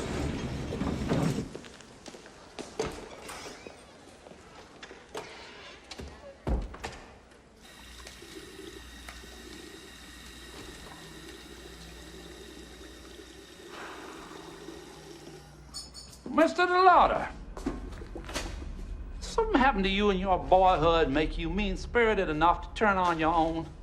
Why aren't you out doing what the good Lord in the state of Mississippi got every right to expect you to be doing? Which is?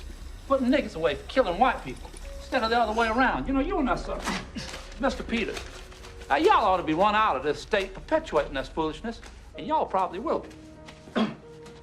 Mr. Beckwith, this is not some deer you brought down. This is a human being.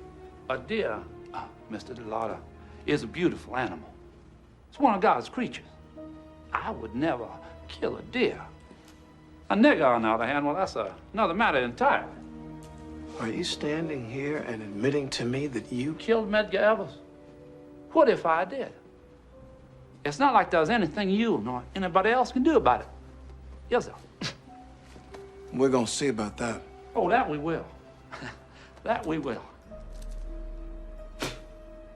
You know, it only takes but one of them, doesn't it?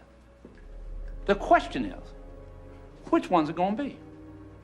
Maybe it's gonna be that chubby little white gal who would be sorely vexed to let one of her own kind be put away for this, no matter what she told y'all when she got on this jury.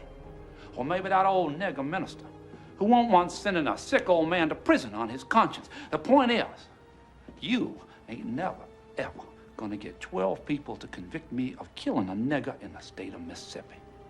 No, sir. Hell, son, I don't even have to take the stand. A couple more days, I'll be heading back to my home in Signal Mountain, Tennessee, where I will sit on my porch and live out my days in peace and prosperity. What are you gonna do, Mr. DeLaughter? What are you gonna do? Free at last, free at last. Great God Almighty, I'm free at last. The defense calls James Holly. Relax, he's just needling you. He'll testify. Raise your right hand. You swear that the testimony you're about to give is the truth, the whole truth, and nothing but the truth, so help you God? I do. Be seated. Mr. Holly, did you have any sort of personal relationship with the defendant? No, sir, none whatsoever. I just kind of knew who he was. Mr. Holly, in the early morning of June 12, 1963, did you have occasion to see Mr. Byron D. Beckwith? Yes, sir. He was standing outside at a Shell station while the attendant was putting gas in his car. Can you tell the jury what time you saw Mr. Beckwith? At approximately 1:03 in the morning. About how many miles is it from Greenwood to Jackson, would you say? Oh, must be around 90, 95 miles.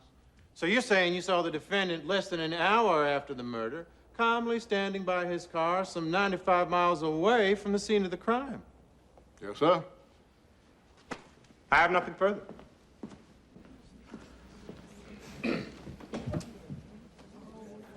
Mr. Hawley, on the night you say you saw Byron D. Beckwith in Greenwood, Delay, as you call him, I believe, is that right? Delay Beckwith, yes, sir. Why do you call him Delay? Are y'all first name buddies? No, sir. I call him Mr. Beckwith most of the time. And we just noted Delay's car, and Delay and the attendant were at the station. Isn't that exactly what you told me and my investigators when we came up to Greenwood to ask you what you were doing that night? Delay, your buddy. My friend. And how long has he been your friend? Well, just shortly after World War II. So when you said that you had no personal relationship with him, that wasn't entirely true. You've known him for a long time, and y'all have been friends for a long time. Isn't that so? Well, sure, we're friends. Just like I hope you and I are friends. Pardon? I said just like I would hope that you and I are friends. I'm flattered. Let me ask you this, Mr. Hawley. Going back to the time the defendant was arrested, there were a whole lot of law enforcement people up in Greenwood trying to gather information, am I right? FBI, Jackson Police, do you remember that? Yes, sir. Did you ever speak to Detective Sanders, one of the investigators in charge of this case? I might have spoken a word with him. Then you told him you saw Byron D. LeBeckwith in Greenwood gassing up his car the night of the killing, is that right? I did not. Why not? I had no reason to tell him unless he asked me. You had no reason as a sworn police officer to tell an investigator in an important murder case that you knew that the suspect in that case was 90 miles away at the time of the murder? I would have been buttoned into his investigation unless he You would asked have me. been buttoned into his investigation by telling him an alibi? Sure. Did you ever go to the district attorney's office and tell them what was going on? No, sir. Did you ever go to the FBI and tell them what was going on? No. Isn't it a fact that the only person you spoke to about this case was Hardy Lott, Mr. Beckwith's defense attorney? Well, when he called me... And how long was the defendant in jail by then? A couple of weeks? I don't remember exactly. Well, let me help you out. It was over 8 months. 8 months. You let your buddy sit in jail all that time and never once told a single person you've got the wrong guy. Is that what you're asking this jury to believe? Yes, sir. Mr. Hawley, earlier in your testimony, you said that you and I are friends. Is that right? Said what? That we're friends. You and I are friends. Oh, yes, sir. You still think we're friends, Mr. Hawley? Sure. Well, as my friend, if I ever go to jail for murder, will you promise not to leave me there for 8 months if you know where I was when the murder took place? Objection! That was a thing of beauty. Nothing further, Your Honor. Would you like to redirect? Thank you, Your Honor. Would you lie for Mr. Beckwith? No, sir. Did he ask you to? No. As a former police officer, you know that perjury is a serious crime. Oh, yes, sir. Mr. Hawley, I'm going to ask you this one last time. On the night that Medgar Evers was killed, did you or did you not see Byron D. LeBeckwith some 95 miles away from where the murder had just taken place? I saw him. As God is your judge. As God is my judge. Thank you, Mr. Hawley. We have nothing further. Mr. DeLaughter, No further questions, Your Honor. you may step down. Is the defense prepared to call its next witness?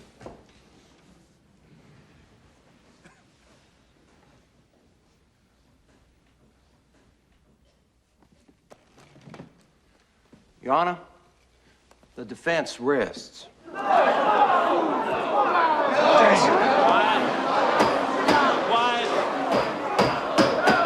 Ladies and gentlemen, quiet in this courtroom or I'll order the bailiff to clear the courtroom. Coward to the end.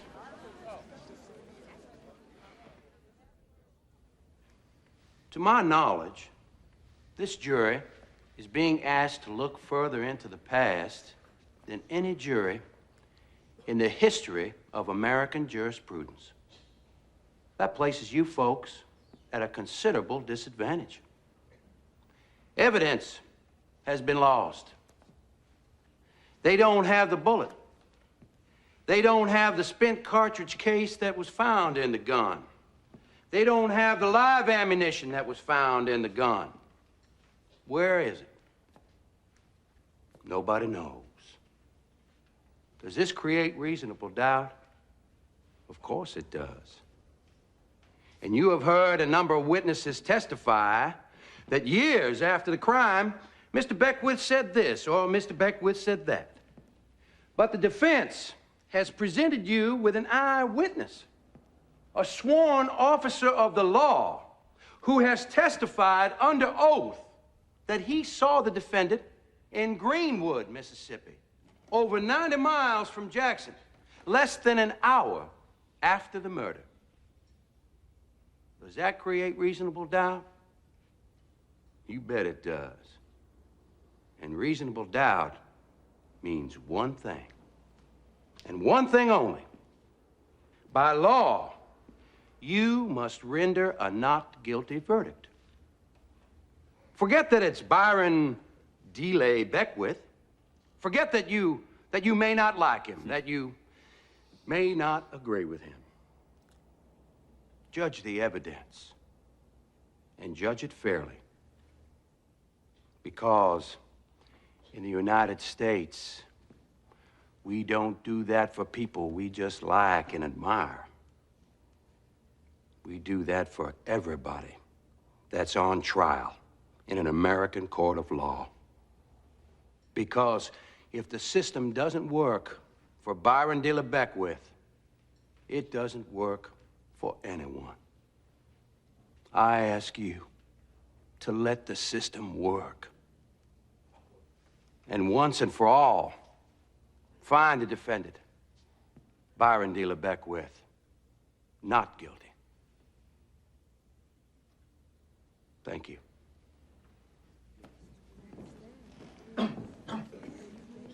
Mr. DeLaughter?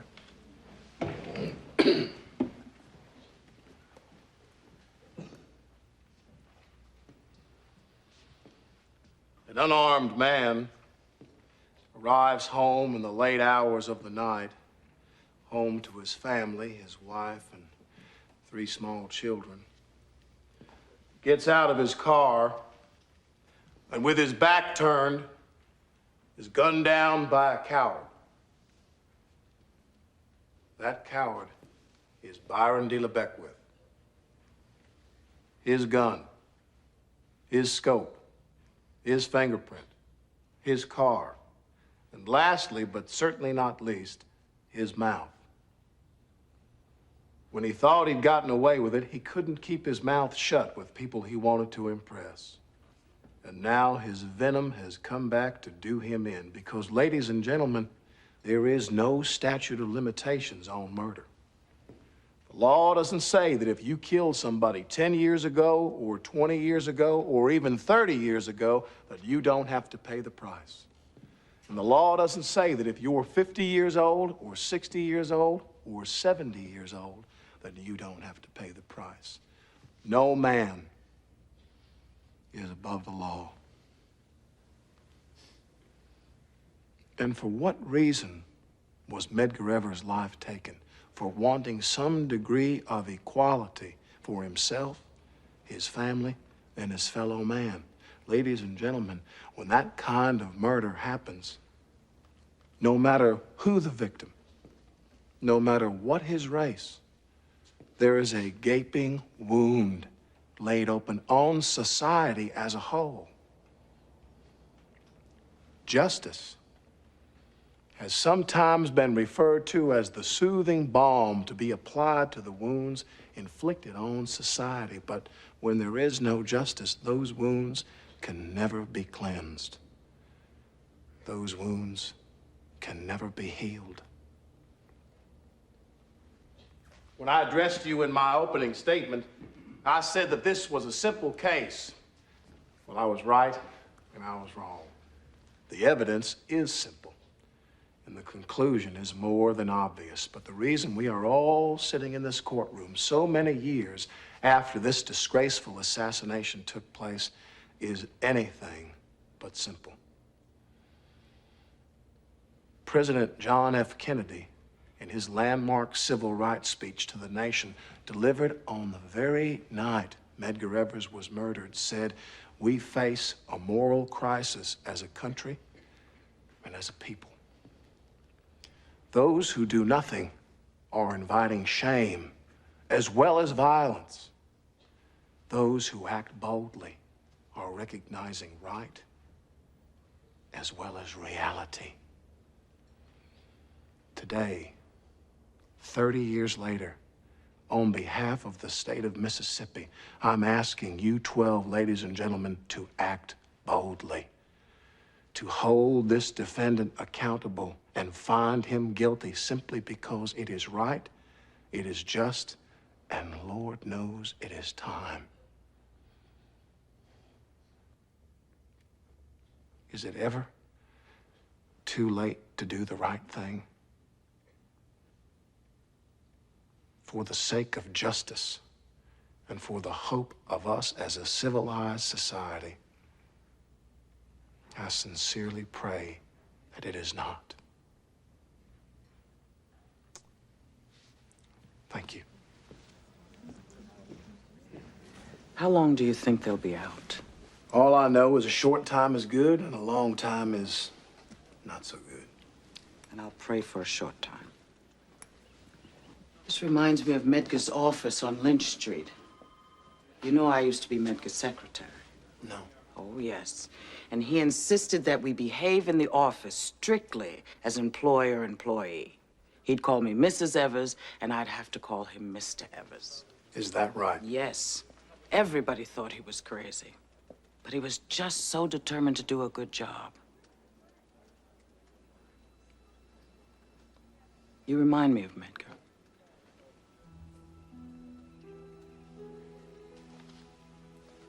Thank you, ma'am. Would you like a cup of coffee? No, thanks. There's many trials as I've been through, and I could never take the waiting. You want to go for a walk? No, you go ahead. I've gotten pretty good at waiting.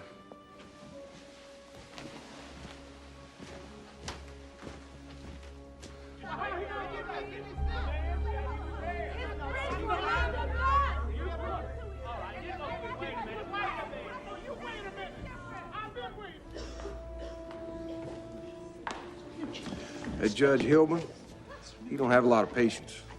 That jury ain't back with a verdict in a few hours. He'll declare a mistrial. Well, I'm not sure I got that. Would you mind repeating that, please? You didn't say mistrial, did you? Snoot you. I'm gonna snoot you.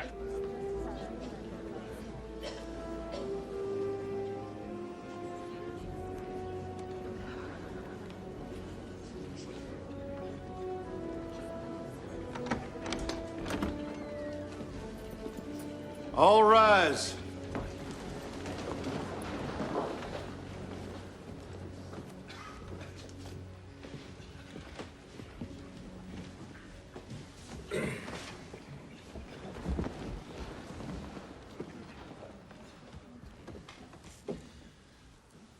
When the verdict is read, there will be no demonstrations or emotional outbursts of any type.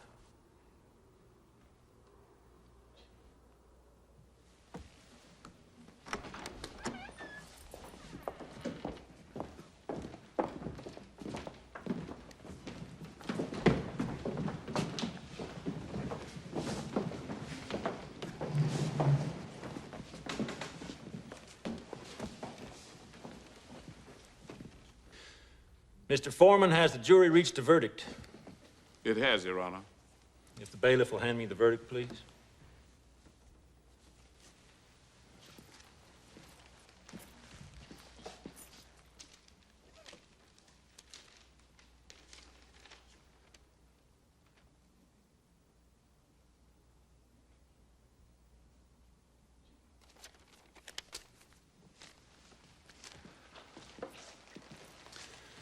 I'm going to ask the jury at this time to stand before the bench and face the defendant.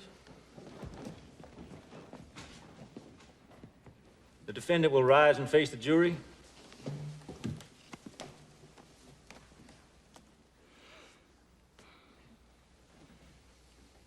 The jury foreman will now read the verdict. We, the jury, find the defendant, Byron Dealer Beckwith, guilty as charged.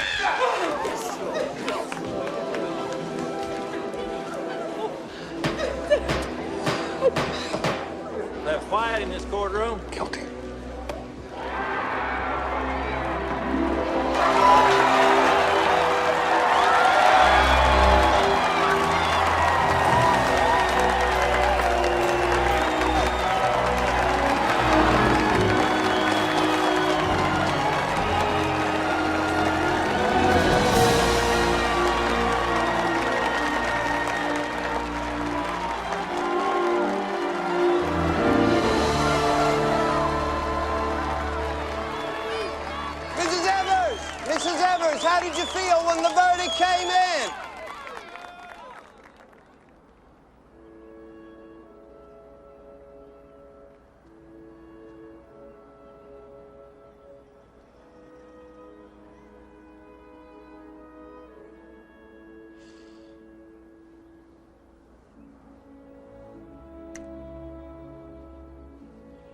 It's been a long journey. Medgar, I've gone the last mile of the way. I've gone the last mile of the way. And all I want to say is, yay, Medgar! Yay!